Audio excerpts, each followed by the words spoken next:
Hello guys, welcome back to my channel. This is Sakshi और आज हम बात करने वाले हैं 2016 में आई एक British supernatural horror film don't knock twice की, जिसे डायरेक्ट किया है गैरेट डब्ल्यू जेम्स ने एंड इस मूवी को IMDb रेटिंग्स मिले हैं 5.1 आउट ऑफ 10। इस कहानी की शुरुआत होती है जेसिका और उसके पति बेन थॉमस के साथ। जेसिका एक अमेरिकी मूर्तिकार है जो बहुत साल बाद अपनी बेटी क्लोई को ले जाने के लिए अनाथ आश्रम में आती है। क्लोई जेसिका और उसके पहले पति की बेटी थी और जेसिका को पहले इतने नशे की लत थी कि वो अपनी बेटी क्लोई को संभाल नहीं पा रही थी। इस वजह से उसे क्लोई को अनाथ आश्रम भेजना पड़ा था। जेसिका अब अपनी बुरी आदतों को पूरी तरह से छोड़ चुकी थी और एक रिच बेन थॉमस के साथ अपनी नई जिंदगी शुरू कर चुकी थी। क्लोई से मिलते ही जेसिका उन दोनों के साथ रहने के लिए कहती है, पर क्लोई को याद आता है कि उसकी माँ के जिंदा होने के बावजूद भी उसे अनाथ आश्रम में रहना पड़ा था। इस वजह से वो जेसिका के साथ जाने से मना कर देती है। उस रात वो अपने दोस्त डैनी के साथ एक पुराने घर के सामने जाती है, जिसके बारे में लोग कहते थे कि वहाँ मैरी नाम की एक डायन रहती है और अगर उसके घर पर कोई दस्तक देता है तो वो डायन उसके पीछे पड़ जाती है। डैनी और क्लोई को इस बात पर यकीन नहीं था तो वो 2 बार दरवाजे पर नॉक करते हैं और वहाँ से निकल जाते हैं। उसके बाद से ही डैनी अपने आसपास किसी की मौजूदगी महसूस करता है। डैनी रात को डर कर क्लोई को वीडियो कॉल करता है और वीडियो कॉल पे बात करते वक्त क्लोई थोड़ी देर के लिए मॉनिटर के सामने से हट जाती है कि तभी डैनी को स्क्रीन की दूसरी तरफ एक बुरी आत्मा नजर आती है जो उसको स्क्रीन के अंदर खींच लेती है। क्लोई मॉनिटर के सामने आते ही उसे स्क्रीन की दूसरी तरफ डैनी दिखाई नहीं देता। उसकी जगह उसे एक काला साया नजर आता है जिसे देखकर क्लोई बहुत घबरा जाती है। अगले दिन वो शैतानी आत्मा क्लोई को डराती है, जिसके बाद क्लोई को मैरी के बारे में प्रचलित लोक कथा पे यकीन हो जाता है और इससे बचने के लिए वो जेसिका के साथ चली जाती है। क्लोई शुरू में अपने नए परिवार को मन से स्वीकार नहीं कर पाती है।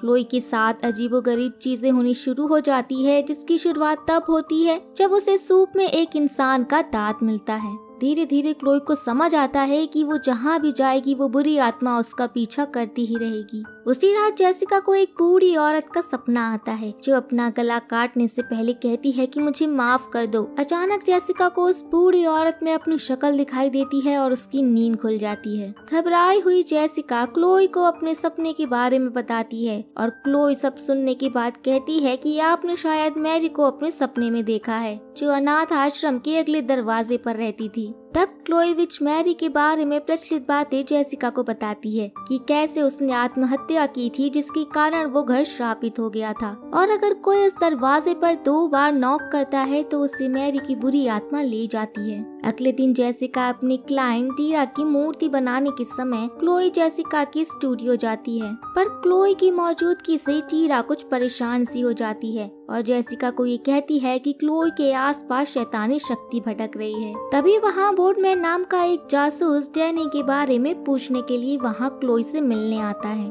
और डिटेक्टिव को वो ये बताती है कि बचपन में उसकी दोस्त माइकल मैरी के घर 2 बार नॉक देने से वो अचानक ही गायब हो गया था। क्लोई मैरी के बारे में इंटरनेट पे जांचना शुरू कर देती है और ये पता चलता है कि अगर कोई उसके दरवाजे पर 2 बार नॉक कर देता है तो बाबा यागा दरवाजे से आकर उस इंसान को वश में कर लेती है। असल में दरवाजे पर 2 बार नॉक करने पर बाबा यागा का इंसान की दुनिया में आने का द्वार खुल जाता है और एक बार इंसान की दुनिया में प्रवेश करने के बाद इंसान चाहे भी तो बाबा यागा को शरीर से नहीं निकाल सकता। उसके पास सिर्फ 2 ही रास्ते होते हैं, या तो वो उसे अपना गला काट के अपनी जान देनी पड़ती है या तो किसी दूसरे शरीर को वश में करने के लिए तैयार करना पड़ता है। ये सब बातें क्लोई जेसिका को बताती है और ये भी कहती है कि उसे लगता है कि शायद मैरी ने अपनी कोई अधूरी ख्वाहिश को पूरा करने के लिए बाबा यागा को इंसान की दुनिया में प्रवेश करने का मौका दिया था। फिर अचानक क्लोई को आईने में अपनी माँ की जगह एक काला साया दिखाई देता है, लेकिन जेसिका को वहाँ कुछ भी नहीं दिखता है। अगले दिन क्लोई जब जेसिका के स्टूडियो पर जाती है तब वहाँ पर रखी सब मूर्तियाँ अपने आप हिलने लगते हैं और जब जेसिका स्टूडियो आती है तो वहाँ सब कुछ टूट गया था और जमीन पे लिखा था कि वो मेरी है और इस हादसे के लिए जेसिका क्लोई को जिम्मेदार मानती है, पर क्लोई बताती है कि इसमें उसका कोई हाथ नहीं है। जेसिका की बातें सुनकर क्लोई घर के बाहर चली जाती है, लेकिन बाहर उसे कुछ अजीब सा महसूस होने लगता है। तभी वो दौड़ के घर के अंदर जाती है और अंदर जाते ही उसे मैरी की आत्मा दिखाई देती है वो बहुत ज्यादा डर जाती है और छुप जाती है। वहाँ वो बाबा यागा को देखती है जो उसे लेने आई थी कि तभी जेसिका आके उसे बचा लेती है। और इस हादसे के बाद क्लोई को यकीन हो जाता है कि बाबा यागा किसी भी दरवाजे से आ सकती है। जेसिका क्लोई को ये बताती है कि बचपन में उसे अनाथ आश्रम में छोड़ जाने के लिए वो गिल्ट फील कर रही है, लेकिन इस बार वो क्लोई को कोई तकलीफ नहीं होने देगी। वो दोनों टीरा से मदद मांगने के लिए जाते हैं और टीरा उनको ये कहती है कि शायद ये सब बाबा यागा ने नहीं बल्कि मैरी ने किया है, क्योंकि बचपन में क्लोई मैरी को बहुत चिढ़ाती थी और शायद इसी का बदला वो ले रही हो। टीरा ये भी कहती है कि क्लोई को बचाने के लिए मैरी की आत्महत्या के लिए जो जिम्मेदार है उसे खोजना पड़ेगा। तभी गाड़ी में जेसिका को एक मूर्ति का टूटा हुआ सिर मिलता है, जिसे देखकर जेसिका अपने स्टूडियो पर जाती है और वहाँ पर उसे एक बॉक्स मिलता है जिसमें मैरी और माइकल की तस्वीर मिलती है और एक पेन ड्राइव भी मिलती है। पेन ड्राइव चलाने के बाद जेसिका को मैरी और डिटेक्टिव की एक फुटेज मिलती है जहां जासूस चिल्ला के मैरी से पूछताछ कर रहा था, जिसके बाद जेसिका को क्लोई के अनाथ आश्रम से कॉल करके उसे वहीं बुलाया जाता है और उसे ये कहा जाता है कि वो क्लोई का ध्यान ठीक से नहीं रख रही है, इसलिए अनाथ आश्रम वाले क्लोई को वापस अपने पास रखना चाहते हैं। लेकिन क्लोई और जेसिका मौका मिलते ही अनाथ आश्रम से भाग जाते हैं और वहाँ से निकलते ही जेसिका टीरा को कॉल करके मदद मांगती है और टीरा उसे पार्क में मिलने के लिए कहती है। जेसिका और क्लोई वहाँ से जा ही रहे थे कि वहाँ एक गड्ढे का ढक्कन खिसका के बाबा यागा क्लोई को वहाँ से लेकर चली जाती है। गुस्से में जेसिका मैरी के घर जाती है और वहाँ घुसने की कोशिश करती है, लेकिन दरवाजे पर 2 बार लात मारने पर उसके पैर में चोट लग जाती है और तभी वहाँ जासूस पोर्टमैन आके उसे पुलिस थाने ले जाता है। थाने में जेसिका अपनी जख्मी पैर से खून निकाल के दीवार पर कुछ लिख रही थी। डिटेक्टिव आके मॉनिटर पर देखते हैं कि वहाँ पे जेसिका दिखाई नहीं दे रही है, जिसे देखते ही डिटेक्टिव भाग के उस कमरे में जाते हैं जहाँ पर जेसिका को रखा गया था।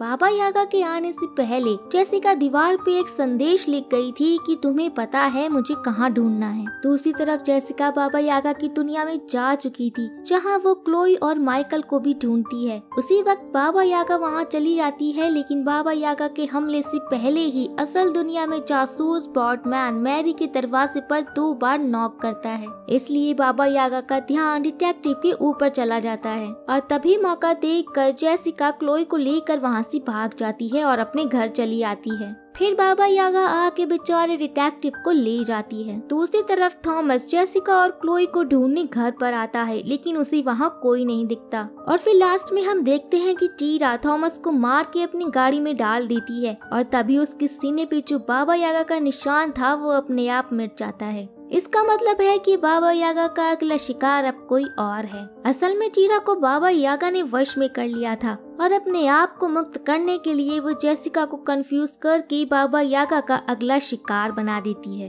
और उसका एक लॉकेट भी देती है ताकि उसके जरिए बाबा यागा जेसिका को वश में कर सके। जेसिका और क्लोई साथ में ही होते हैं कि तभी जेसिका टीरा के दिए हुए लॉकेट के अंदर कुछ अजीब सा महसूस करती है और जेसिका के सीने में वही निशान बन जाता है और वो समझ जाती है कि अब बाबा यागा की अगली शिकार वो है। तभी कमरे में अंधेरा छा जाता है और दरवाजे पर 2 बार नॉक सुनाई देता है और दरवाजा खोलते ही वो लोग अपने सामने बाबा यागा को देखते हैं और ये मूवी यहीं पर एंड हो जाती है। सो गाइस, ये थी इस मूवी की एक्सप्लेनेशन। अगर आपको पसंद आई हो तो प्लीज वीडियो को लाइक और चैनल को सब्सक्राइब करना मत भूलिएगा और एक अच्छा सा कमेंट जरूर कीजिएगा ताकि मुझे पता चल सके वीडियो को लास्ट तक किसने देखा है। और अब मिलते हैं नेक्स्ट वीडियो में, तब तक के लिए टाटा बाय बाय।